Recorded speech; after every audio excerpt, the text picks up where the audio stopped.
Assassin's Creed is back for another year. Here are 7 ways Odyssey is changing everything. So welcome to Assassin's Creed Odyssey, where we're now in ancient Greece all the way back in 439 BC in a world 1.6 times bigger than Assassin's Creed Origins. Just to make you feel at home, you've got a pet eagle just like Bayek's. This is Icarus, your handy Sky Scout and feathered friend. So far, so familiar, right? Well, here's where things change. While those who have played Origins will feel right at home here, when it comes to reinventing the Assassin's Creed franchise, this year's entry is changing everything we know. From the lack of the hidden blade to dialogue options in a full-blown RPG, here are the 7 ways Assassin's Creed Odyssey is changing everything. It might not sound like much, but for the first time in Assassin's Creed's 11-year history, you can choose your fixed character at the start of the game. We've had dual protagonists before in the shape of Syndicate's Jacob and Evie, but given the entire premise of the franchise, this is a bold move. The nature of the Animus, the genetic memory reader chair that subjects like Desmond Miles have been plugged into, has previously meant that you can only play as set assassins like Ezio Auditore, Edward Kenway, or the Fry Twins. Just like Jurassic Park, AC is all about DNA. Origins changed things, and I won't spoil exactly how, but Assassin's Creed Odyssey breaks the mould entirely. You can now choose between 2 mercenaries, or Greek Misthios, Cassandra or Alexios. In order to not break the lore here, Ubisoft Quebec has said that the DNA is a little fuzzy, given how old the sample is. This is once again the earliest ever AC, centuries before Bayek and Aya's adventures in Egypt, so you aren't even an assassin, given that the origin story doesn't exist for another, 400 years. I've come in response to a call for help. So because this is the same pseudoscience that brought us artefacts crafted by an alien race, more on them in a bit, I'm not exactly worried about some rogue genetic code. What is interesting though is that Cassandra is the canon character in the novelisation of the game to come later this year. Poor Alexios. The important thing is that regardless of who you choose, you have exactly the same game to play. Both Cassandra and Alexios have the same story options, the same dialogue choices, the same epic Spartan kick, and the same characters to romance. Yes, you're still watching the right video, Assassin's Creed now has dialogue options. As firsts go for the series, this is about as big as the time Leonardo da Vinci handed over a second hidden blade to Ezio Auditore and said it might come in handy. These dialogue options aren't just so you've got something to do during cutscenes. While some of your choices will be to find out more about the lore or situation before you head in and kill everybody, others will open and close entire quest lines. Ubisoft has said that while there are story beats that the game will definitely hit, we are in the middle of a war after all and it's still an AC game, other quests will depend on our reactions to certain situations. Even in my hands-on, I had to choose a side between 2 arguing mercenaries. Both choices were lit up in gold, indicating that this was an important choice and that the next quest would depend on my reaction. And we're not in Telltale territory quite yet, but treat certain characters in certain ways and they will remember. Kira, wait! While the 2 of you compare swords, I'll be at the Temple of Artemis, making an actual plan. Again, these choices are explained by seriously fuzzy ancient DNA, so you don't need to constantly hit story synchronization beats like previous games. They are there, but just not as strictly adhered to as the previous titles. Oh, and yes, for the first time ever in an Assassin's Creed game, hit an option with a heart next to it and you'll start romancing that character, no matter their gender. Ezio would be proud. If you're anything like me, you're quite attached to the Hidden Blade. It's the iconic weapon of the Brotherhood after all, and it's evolved over the years to include all kinds of gizmos and gadgets, like wrist-worn rope launchers to make you a gang leader crossed with Spider-Man. It's chunky, it's pointy, it can go through an orange. It's also gone. Yep, given that you aren't even close to being an assassin, even if you can wear a hood instead of a Spartan helmet, the hidden blade is nowhere to be seen on the wrists of Cassandra or Alexios. Instead, it turns out that you're a descendant of none other than King Leonidas himself and have a broken piece of his spear to prove it. But of course, this is no ordinary family heirloom.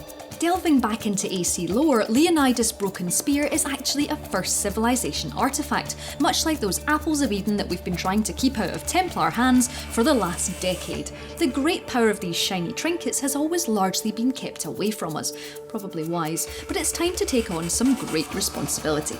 Sure, the spear's pointy for standard stabbing activities, but for the first time, Assassin's Creed is handing over super abilities as standard. Combat in the world fills up a gold bar on screen.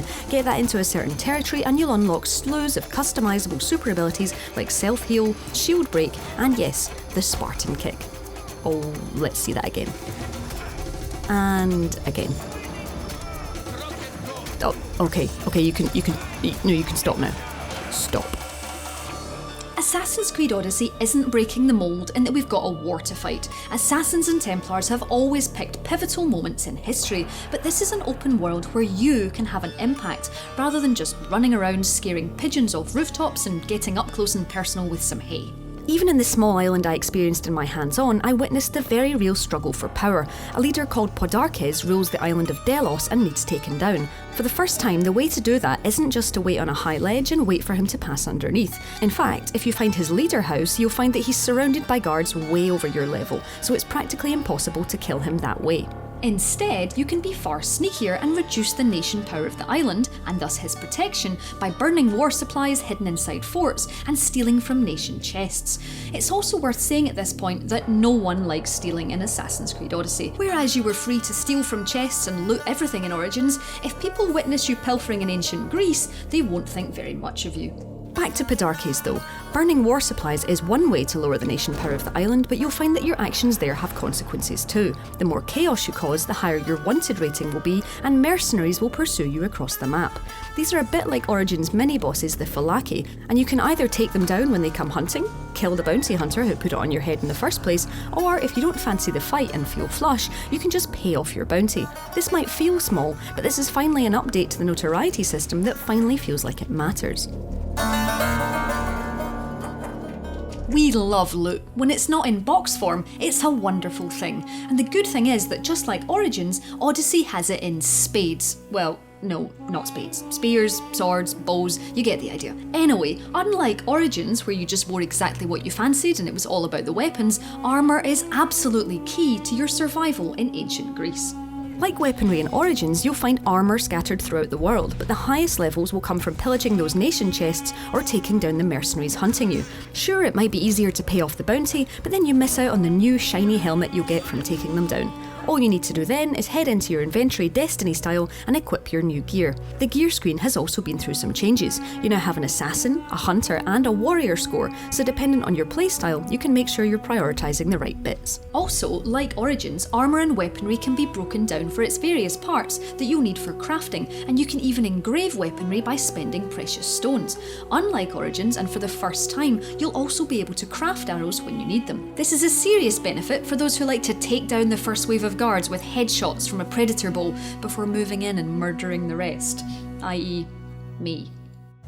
It's not a huge surprise to anyone who's played Black Flag or Rogue, but Ubisoft is really good at making ship simulators. While Skull and Bones is obviously on the bobbing horizon, given that there's plenty of shark-filled seas in Greece, Assassin's Creed Odyssey has brought back ships in a big way, and there's been some serious changes to match. Your ship, a Greek trireme known as the Adrestia, of course has everything that previous assassin ships have had. Greek versions of sea shanties, bows in the place of pirate cannon, and even some flaming arrows to heat things up on the other side. There's plenty of enemy ships to play target practice with before boarding and looting their treasure, and these waves get seriously perilous when it's you against a full flotilla of Athenian ships. Plus, I didn't get to see it in action, but kick your foes over the side and you'll attract plenty of toothy friends to finish them off.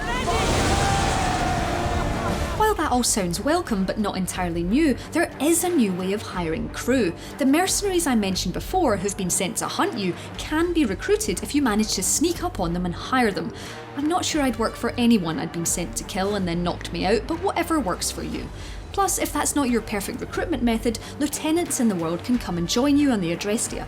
I say can because even if you don't kill them because you like their stats and say please, they can still say no. Oh, that's really gonna sting.